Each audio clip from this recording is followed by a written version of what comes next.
पीले दांत वाली बहू। रंजना कभी ब्रश नहीं करती थी। उसे कितनी बार उसके माँ बाप ने डांटा, लेकिन उसका कोई असर उस पर होता ही नहीं था, जिस कारण से उसके दांत पीले पीले हो जाते हैं। शादी के बाद। अरे बहू, वैसे तो तुझ में कोई कमी नहीं है, पर तेरे दांत इतने पीले कैसे हैं बेटा? कैसे मतलब? कोई सर्जरी थोड़ी ना कराइए। वो तो क्या नाम, मैं ब्रश नहीं करती थी तो पीले हो गए। अब क्या करूं?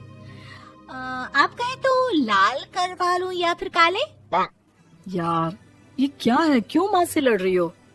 लड़ रही हूँ? अरे मैं लड़ रही हूँ या ये बोल रही है कि दांत पीले हैं, पीले। अरे तपस्या थोड़ी ना की है इन्हें पीले करने के लिए। बकायदा ब्रश नहीं किया है 20 साल तक, तब जाकर। छी, कैसी बात कर रही हो? ये उस वक्त तो पीले नहीं थे जब हम लोग तुम्हें देखने आए थे। अरे तब साफ करवा लिया होगा डेंटिस्ट के पास जाकर। अब देखो कैसे पीले पीले लग रहे हैं। रंजना सास की तरफ गुस्से से देखती है। फिर शुरू हो गई पीले पीले पीले। अरे पीले तो तब भी थे जब मेरे हाथ का रसगुल्ला उड़ा उड़ा कर खा रही थी और बोल रही थी, लड़की नहीं गुणों का खजाना दे रहे भाई साहब आप। खैर, अब वो लोग करते भी तो क्या करते, पीले दांत वाली बहू पल्ले पड़ी थी तो झेलना तो था ही। एक दिन कीर्तन में रंजना गाना गा रही थी। अरे कमला बहन, माँ का द्वार है, यहाँ तो सब शुद्ध होकर आते हैं, फिर अपनी बहू को ब्रश भी नहीं करवाती तुम। दूर से पीले पीले दांत भक्ति में बाधा उत्पन्न कर रहे हैं। और कोई 2 साल के बच्चे थोड़ी ना लेकर आई हूँ मैं बहू बनाकर। अच्छी खासी लड़की है, अरे कैसे करवाऊं ब्रश? ये तो उसे खुद करना चाहिए ना। अब माँ बाप तो इसके जैसे तैसे निपटा दिए, ये नहीं सोचा कि सास कैसे संभालेगी। सास बहू को लेकर घर आ जाती है, लेकिन सोच लेती है कि अब इसे लेकर कहीं नहीं जाएगी। अगले रोज बहू कहती है, अरे क्या हो गया, मंदिर नहीं जाना क्या? कीर्तन का वक्त हो रहा है। मेरी मधुर वाणी से कान्हा जी जागते हैं और सोते हैं। आप तो जानती है ना उनकी भक्ति में कितना मन लगता है मेरा। वो क्या है ना, तबीयत ठीक नहीं लग रही है मेरी, आराम करूंगी मैं। तबीयत ठीक नहीं लग रही? अभी तो मिथुन के गाने पर नाच रही थी आप, और अब बोल रही है कि तबीयत ठीक नहीं लग रही। अरे भक्ति में मन लगा लो सासू माँ, ऊपर जाना है, क्या मुंह दिखाओगी आप? हाँ? सास को बहू की बात पर गुस्सा आ जाता है। मैं क्या मुंह दिखाऊंगी, इसकी चिंता तो ना कर, समझी?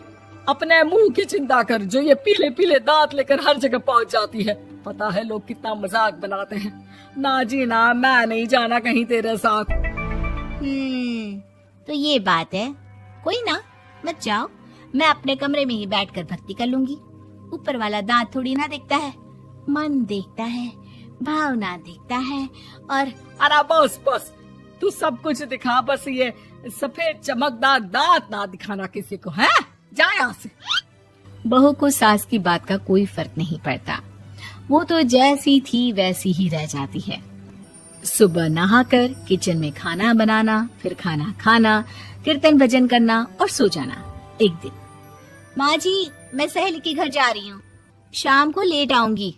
हाँ, तो जाना, मैंने कौन सा तेरी आरती करनी है घर पर बैठकर। रंजना सहेली के घर जाती है, जहाँ वो पार्टी में जाने की तैयारी कर रही होती है। अरे शिखा, कहाँ जाने की तैयारी कर रही है? मैं गलत वक्त पर आ गई क्या? अरे नहीं यार, उल्टा सही वक्त पर आई है। मैंने ये साड़ी और ज्वेलरी निकाली है यार, शाम को इनके ऑफिस की एक पार्टी में जाना है। बताना कैसा लग रहा है ये सब? नहीं यार, इस ड्रेस के साथ तो वो वाली ज्वेलरी अच्छी लगेगी। हाँ, सही बोल रही है, मैंने ध्यान ही नहीं दिया। वैसे तो हमेशा से मस्त फैशन सेंस रखती है। तो बड़ा जाती होगी ना पति के साथ पार्टी में। रंजना कुछ नहीं बोलती, बस सोचती है कि यार काश ये बात सही हो जाती, पर मैं क्यों नहीं जाती पार्टी में? क्या इन लोगों की कोई पार्टी होती नहीं होगी? रंजना घर आती है और रात में पति से सवाल करती है, एक बात बताइए, आप मुझे किसी पार्टी में क्यों नहीं ले जाते? क्या आपके यहाँ ऑफिस में पार्टी नहीं होती?